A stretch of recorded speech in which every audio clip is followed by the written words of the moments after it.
इतिहास रहा है और खासकर सीधी में स्वर्गीय दाऊ कुंवर अर्जुन सिंह जी से लेके और अभी तक का कि हम शासन और प्रशासन दोनों को बहुत अच्छे तरीके से सहयोग करते चले आए हैं। चाहे चुनाव हो, चाहे राजनीतिक गतिविधियाँ हों, कांग्रेस पार्टी हमेशा प्रशासन का सहयोग की है।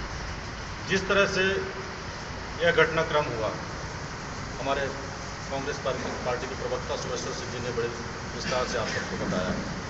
जो आपका सवाल है, मेरा जहां तक कहना है कि दावा आपत्ति कल थी और अक्सर आपने देखा होगा, आप लोग भी बुद्धिजीवी पत्रकार हैं, कि उसी टाइम जो निर्णय लेना होता है उसी टाइम 2-4 मिनट 5 मिनट में निर्णय हो जाते हैं। कल 2 बजे फाइल को रखी गई और आज 6 बजे उस पर निर्णय हो रहा है। ये एक संदेह के घेरे में। दावा आपत्ति का समय 20 तारीख था, निराकरण का समय 20 तारीख था और 24 घंटे बाद, लगभग 30 घंटे बाद उसका निराकरण हो रहा है। तो एक ये संदेह के घेरे में आ गया। रही बात आप सिंबल की, तो मैं आपको बताना चाहूँगा कि अब उस वार्ड पे जो कांग्रेस का सिंबल है वो हमारा पूरा सिंधी समाज बैठा हुआ है। मैं पूरे सिंधी समाज को बुलाया हूँ। ये तय करेंगे कि प्रत्याशी कौन होगा और उसको किसको सिंबल दिया जाए। पत्रकार वार्ता के बाद हम सब बैठ के और अभी तय कर लेंगे। सीधी पालिका के चुनाव वार्ड नंबर 5 से हमारे कांग्रेस के अधिकृत प्रत्याशी आप थे और ये सबसे सशक्त candidate ward number 5। Congress party ने सदैव समाज के सभी समुदाय के वर्ग के लोगों को प्रतिनिधित्व दिया है, चाहे संगठन हो चाहे सत्ता हो। और स्थानीय निकाय के चुनाव में हमारे सिंधी समुदाय से हमारे कांग्रेस पार्टी के अधिकृत प्रत्याशी आप हैं। लेकिन सत्ताधारी दल के दबाव में इनका नामांकन पत्र निरस्त कर दिया। निरस्त क्यों और कैसे किया गया, मैं इस पर थोड़ा सा आपसे निवेदन करूँ। कल नामांकन पत्रों की जांच हो रही थी। भारतीय जनता पार्टी के जो उम्मीदवार हैं वार्ड नंबर 5 से, उनके द्वारा इस आशय की आपत्ति की गई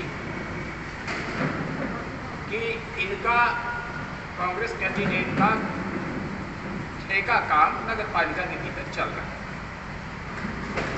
हम लोगों ने जवाब दिया, हमारा पैनल था पूरा वकीलों का, रोहित जी थे, हम थे, मनोज सिंह जी थे, सब लोगों ने वहाँ जवाब दिया और हमने जवाब ये लिखा कि वर्तमान में हमारा इनका वार्ड नंबर 5 से कांग्रेस के अधिकृत प्रत्याशी का कोई निर्माण कार्य नगर पालिका में नहीं चल रहा है और न ही कोई अधूरा काम अभी तक पकाया है और न ही कोई ड्यूज बगाया है नगर पालिका में। तकनीकी बात यह है कि जिस तारीख को कोई व्यक्ति नॉमिनेशन फाइल करता है उस तारीख पर वह कोई लाभ उस संस्था से अर्जित न कर रहा है। हमने उनको लिखित में जवाब दिया। रिटर्निंग महोदय कलेक्टर साहब हम लोगों के जवाब से संतुष्ट थे, सहमत थे। उन्होंने, जिन्होंने आपत्ति की थी, उनके अधिवक्ता से ये पूछा कि नगर पालिका अधिनियम में क्या कोई ऐसा प्रावधान है कि एनओसी अलग से ठेकाकार की इलाके को दे। कोई प्रावधान नहीं है। हमने क्या लिख के दिया था नगर पालिका, उसकी कॉपी हम पेश कर चुके। रिटर्निंग महोदय कल संतुष्ट थे। जिन्होंने आपत्ति की थी उनके पास कोई संतोषजनक जवाब नहीं था। आदेश के लिए लगा दिया और कल से लेके आज 28 घंटे बाद सारी रात सत्ताधारी दल के लोगों की, सरकार की गुफ्तगू हुई, दबाव बनाया गया और नगर पालिका से प्रतिवेदन कलेक्टर साहब ने मांगा।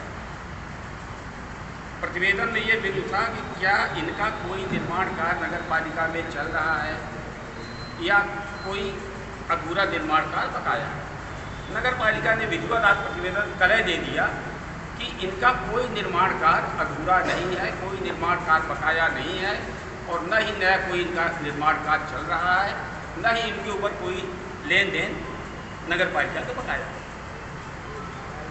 जब इस तरह का प्रतिवेदन नगर पालिका से गया तो भारतीय जनता पार्टी के लोगों ने कलेक्टर के ऊपर दबाव बनाया और कलेक्टर ने कहा कि इस प्रतिवेदन के आधार पर हम नामांकन निरस्त नहीं कर सकते।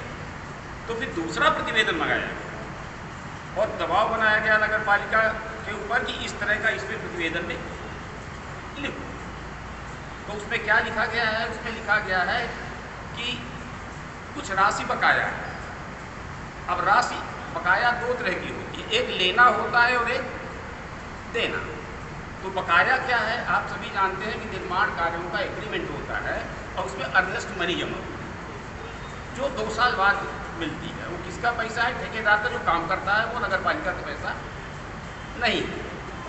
तो यदि हमारा पैसा कोई बकाया अर्नेस्ट मनी का नगर पालिका के ऊपर, तो इसका मतलब ये नहीं कि वो ड्यूज है। तो इस तरह से अप्रजातांत्रिक तरीके से, गैर कानूनी तरीके से हमारे पार्षद प्रत्याशी का नामांकन निरस्त किया गया है और हमारी पार्टी दुखी है, इसकी आलोचना करती है।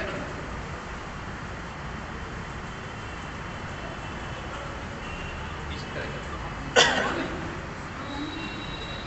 अभी हमारे मित्र बता रहे हैं अध्यक्ष महोदय कि ठीक इसी तरह का एक प्रकरण नगर परिषद मधोली में था,